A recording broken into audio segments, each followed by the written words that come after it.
05 Ford Excursion. This is an Eddie Bauer one. It's got the 6.0 in it, power stroke. And please don't mind this battery terminal. This battery terminal will be taken care of after I get done with this. But what we're doing here is we're taking this brake booster off here. This thing has a hydraulic brake booster. And I've taken these, this is an 18mm pressure line here. I've taken that loose. There's another pressure line on this side.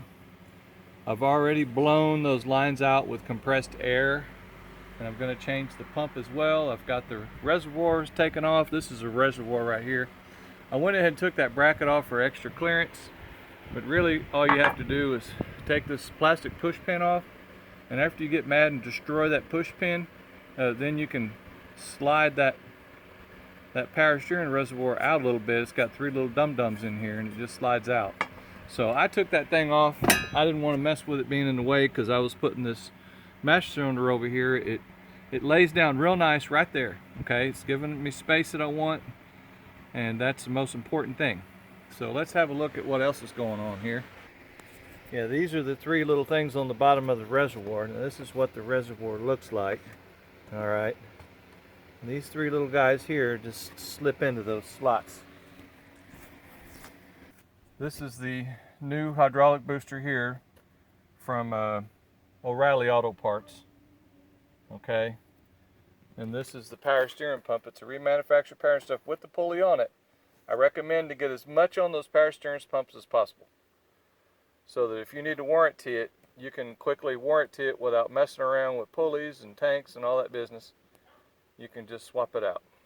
Now when you disconnect that brake booster from the brake pedal, you're going to take this little plastic doodad off, and it's kind of tricky. I mean, it kind of fell off the way it sits right now. It just popped off of there, but you just squeeze these 2 little tabs here and it pops it open. I'm surprised it's still on there, but anyway, it's got 4 bolts in there. It's 4 13mm. This little guy here goes on the push rod. Okay, you're going to want to keep that. And this is the funny little clip. Now I took this clip out with my fingers. You don't want to mess around and lose something like this, so just keep track of that. Really nice. All right, you've got cracks and places in the carpet where that thing can fall, and you're not going to be happy if you lose it. So we'll just push all this stuff to the side. Let's have a look and see up under here. We've got our 4 bolts. I've got all 4 of them out, and that's the push rod for the booster there, and it goes on the brake pedal. Now the brake pedal's got some tension on it, so when you take that push rod clip out, there's the pin for the push rod, and you can look at the orientation of the push rod and see, because it does have sort of an elliptical outside shape. I don't know if that matters on how it's supposed to go, but I'm going to try to put it back the way it came out, the new one, just to make sure that everything matches the way it's supposed to be from the factory. But when you pop that little rod off, well, this pedal's going to come flying up and hit you in the head. So there's the place where it's going to hit you. Might want to avoid that. But anyway, this thing is ready to come out. It wasn't that hard to get to any of those nuts. Putting them back in is a different story, but you know, that's how life is. You figure it out. I had a really long extension that I put on there, but you can use that to tighten it up, but you're going to have to start it by hand. So this is what this guy looks like. Let me get this thing out.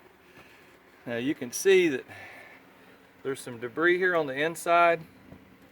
Right here where my finger is, there's a slot, and that fluid's been leaking out of that for a while. So this is how it comes out, just like this. You set it on top of that battery without touching the negative and positive posts together, because it will spark and catch on fire and blow out your computer, and then you're going to be having a bad day. So we don't want to have a bad day. It's going to be fluid leaking out of it and all that kind of business, so just keep track of that. It's got a gasket on here, and if you go nuts on this gasket and tear it all up, it's no good. So just be careful with the gasket. I don't think the new one does not come with a gasket. I did not see a gasket, so keep track of that. Let's look here. this pin, and there's a spring and all this junk that's in here, all this stuff's got to come out and go on the new one. I'm going to pop that out and we'll have a look at it in just a minute. Alright, so I got that thing busted loose, and what I did is I used these real long needle nose pliers, and I grabbed it like this, and I used this to push it in a little bit, and I'm going to use, and then I use this other tool to come up behind it and pop that out right here like this, because each one of these legs is stuck behind there's a small ridge that goes around there. There's a small ridge right here that each one of those legs is stuck on, and it pops over it. It's not impossible. You can see these streaks where it came out. It kind of scratched it when it came out and when it was installed. So anyway, what you're going to do when you put this in, it's like on some of the tires and rims, it has a retainer that keeps the brake rotor on from the factory. It's assembly line retaining washer, and it kind of screws on the lug nut. Well, this is kind of the same principle, except it just holds this thing in the center, and it uses the same principle where it has a spring steel type clip. It fits behind this ridge, and it keeps this immobile in the same centered direction all the time. And it's just I guess it's just a cheap way to do it. I don't know, but I used the needle nose pliers to push this thing over this way towards the center and pop out a couple of these legs, and then once I did that, it got cockeyed and I was able to pull it out. Now when you take it out,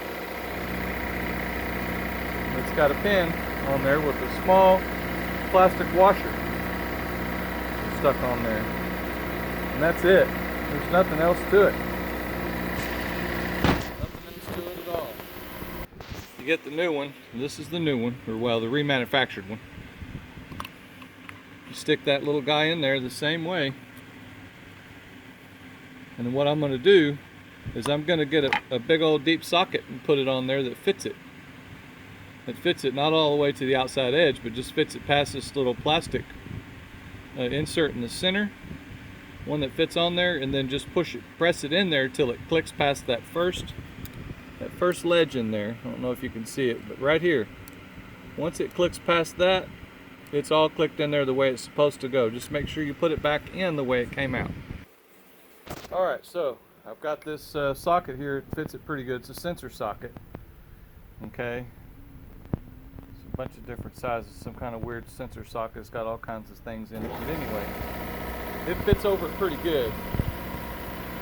Fits over pretty good. I just pushed it in there. It went in there very easily. And the thing that you need to note is you see how each one of those legs scraped in there. There's a scrape mark, and then it clicked in past this little line here. Okay, there's an area here where it's indented. Okay, each one, just make sure that each one has clicked in past that. And you just go around and check each one. Boy, I can't even do this upside down. There it is. Alright, let me look at the next one.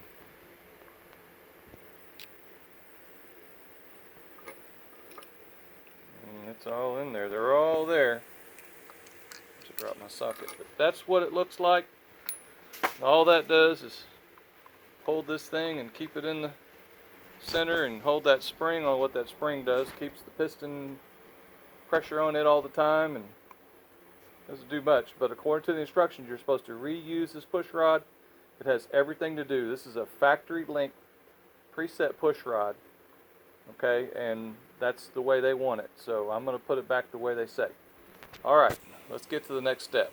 Okay, so I've got my gasket set up on there. It's really tatty, but it's going to have to do the job for now. It looks like it'll work. At the minimum, do something, I don't know. But so the point now we're at, we're about to put this back in here. We've got the two lines, and you're going to want to put your new O-rings on these lines, okay? You're going to want to do that before you put that in there. You don't want to mess with these O-rings after you put that power hydraulic booster up in there, because it's just not a lot of space, okay? So let me get my new O-rings and we'll get it to the next step. Alright, so I've got my O-rings installed. I've put my lines on there. All I did was just start them. I like to start all that stuff on there while it's loose so that I have plenty of slack and plenty of space to move around. I'm going to bolt the other side, and then I'm going to come around and I'm going to tighten these up before I put the master cylinder back on there, because it's just easier to get to. And then we'll put all this stuff back on. Let me have a look at the other side real quick before we get any further, get to the next step, so folks can see how things look. Okay, so we got it all in there. I'm just going to start my screws.